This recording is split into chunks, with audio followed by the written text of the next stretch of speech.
Maintenant qu'on a fait les voiles, on va passer au plancher. Si on regarde le plan, on voit que ça a été bétonné en 3 fois. Alors ils ont un peu simplifié leur manip, ils ont dit que c'était étayer jour 6, prédale jour 7, ferraillage et incorporation au jour 8, bétonnage jour 9. En fait, c'est surtout le bétonnage a lieu jour 9, mais l'étaiement va pouvoir commencer plus tôt que le jour 6. Mais on aura fini forcément le jour 6, toute la zone. En fait, c'est ça que ça veut dire ici. On a fini la zone jour 6. Sur Revit, on va fonctionner un peu différemment. Donc, soit on fait un bloc comme ça manuel qu'on pose à la main, mais qui n'aura pas d'impact sur les vues 3D et sur les vues 2D. Soit ce qu'on va faire, par exemple, on va dire, bah, regardez, cet élément, je peux l'étayer quand? Je vais tout fermer et je vais me garder ça. Et vous avez tellement ferraillage, incorporation, pose. Quand est-ce que je peux l'étayer? Bah, je peux l'étayer jour, regardez, je fais les voiles 1, 2, 3, j'ai des branches, donc je peux l'étayer que le jour 4. Je pourrais regarder quelle est la surface pour voir si ça passe par rapport à la cadence. Ici, je peux étayer ça jour 5. Parce que là, j'ai un prémur posé le jour 4. Je ne peux pas faire intervenir mon équipe d'étaiement avant le jour 5. Ici, je peux intervenir 1, 2, 3, 4, 5. Je peux intervenir jour 6. Vous voyez, toute cette zone-là, je peux la faire jour 6. Comme j'ai découpé en 2 petits bouts, celui-ci aussi, jour 6. Celui-ci, c'est jour, on est du jour 6, donc ça va être jour 7. Le couloir ici, 1, 3, on a 6, c'est jour 7 aussi. Là, on peut intervenir, mais jour 6, on peut intervenir jour 7. Ici, on peut intervenir jour, on peut intervenir que jour 8. Là, on peut intervenir jour 10. Au passage, j'ai fait mon étaiement. On va regarder si ça correspond. Là, je fais mon étaiement jour 10. Voilà. Donc là, tout ça, c'est jour 10. Je continue. Je vais voir si ça fonctionne. Cycle jour 1. Si je regarde en 3D, j'ai des petits défauts, c'est pas grave. Je corrigerai ça après. On voit mon avancement, je fais mes voiles, etc. Qu'est-ce qui se passe jour 4? Clic, je fais l'étaiement de cette zone-là. Jour 5, clic, je fais l'étaiement de cette zone-là. Il n'y a pas mon prémur qui s'affiche.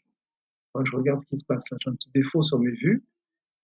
Tac, j'étaye et je peux vérifier que quand je fais mes zones d'étaiement, que ça se passe bien. Vous voyez, je fais jour 6, je regarde, j'ai fini tous mes murs, hop, je peux étayer. Là, est-ce que j'ai fini tous mes murs? Voilà, j'ai une petite erreur, on va regarder ce qui se passe. Je fais mon étaiement. Alors, c'est bloqué, je vais débloquer.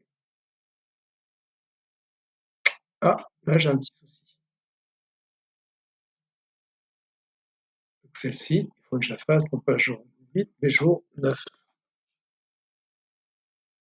Voilà, comme ça je peux finir ce mur. Jour 9, bah, je fais que pose pré-mur et pose mur, et jour 10, je finis mon étaiement. Normalement, il faudrait que l'équipe d'étaiement puisse étayer tous les jours. Là, c'est pas le cas, parce que bah, c'est un petit peu complexe. Dans l'idée, il faudrait que ça le soit. J'ai oublié le palier, je crois. Enfin, si je me remets sur ma vue.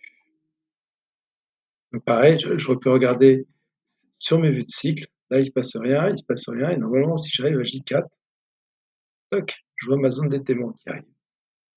J5, et ça reste étayé parce que j'ai rien fait. Mais J5, là maintenant, ce que je vais pouvoir faire, maintenant que j'ai calé mes zones d'étaiement, J5, regardez, J4, j'ai étayé, J5, j'étaye cette zone-là, peut-être que là, je peux faire quelque chose. Je peux faire rallier, incorporer.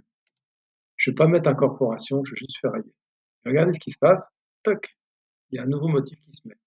J6, là c'est déjà ferraillé, donc je peux peut-être, soit je bétonne, soit je fais rien, pardon, je ferraillais, j'ai fait l'étaiement, je reprends. Ah zut, je fais l'étaiement, après l'étaiement, normalement c'est la pose des prédales. Bon, là, ici, je pose mes prédales et je ferraille en 6. Après, le jour de pause, c'est 5. Ici, j'étaye, je pose ma prédale et là j'étaye. Là, je ferraille incorporation et là je pose mes prédales. 6, je pose mes prédales et donc je ferraille jour 7. D'accord.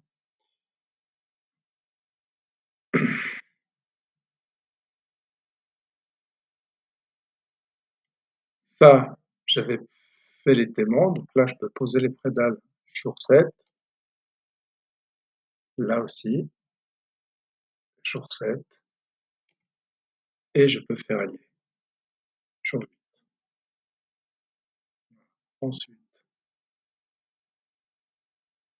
etc.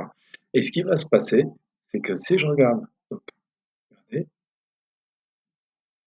pardon, je fais mes voiles, j'étaye, je pose mes prédales, je continue mon étaiement, je ferraille, je fais les incorporations et là je pose les prédales et là j'étaye. Ensuite, là je pose la prédale, là je fais plus rien, mais là je mets ma ferraille et mes incorporations, etc. Là j'ai pas fait jour 8, on avance. Et pour le bétonnage, on va être obligé de regrouper des zones. Je vais vous montrer ça après. On va regarder ce qui se passe sur les vues 3D. J4, j'étaye, je pose les prédales, je ferraille, je pose les prédales, enfin, je pose les prédales d'abord, ensuite je ferraille, et ensuite j'étaye ici. Bien sûr, il faudra penser aussi ici, quand je ferraille là et je pose mes prédales, il faut d'abord avoir posé les prédales avant de ferrailler. Ce qui est un truc qui est très important que j'ai pas fait, c'est ma faute. Je vais me remettre en structure et je vais remettre le plan de structure au plancher au niveau. Je ferme mes vues et je rebascule en cycle.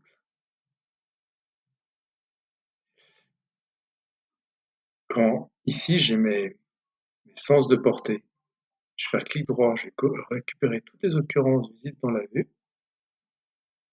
Je vais faire CTRL-C et je vais les mettre dans mon plan de synthèse, cycle synthèse, plancher, coller, aligné sur la vue actuelle. Voilà. Parce qu'il y a une chose, c'est pour pouvoir ferrailler ici, par exemple, ici, pour pouvoir ferrailler ces zones-là, il faut absolument que les planchers prédales soient mis, que les prédales soient posées, pardon, de manière à pouvoir mettre les aciers chapeaux. Les aciers chapeaux, il faut pouvoir marcher sur la prédale pour pouvoir placer les aciers chapeaux.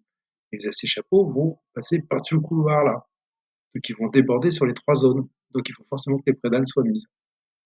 D'accord.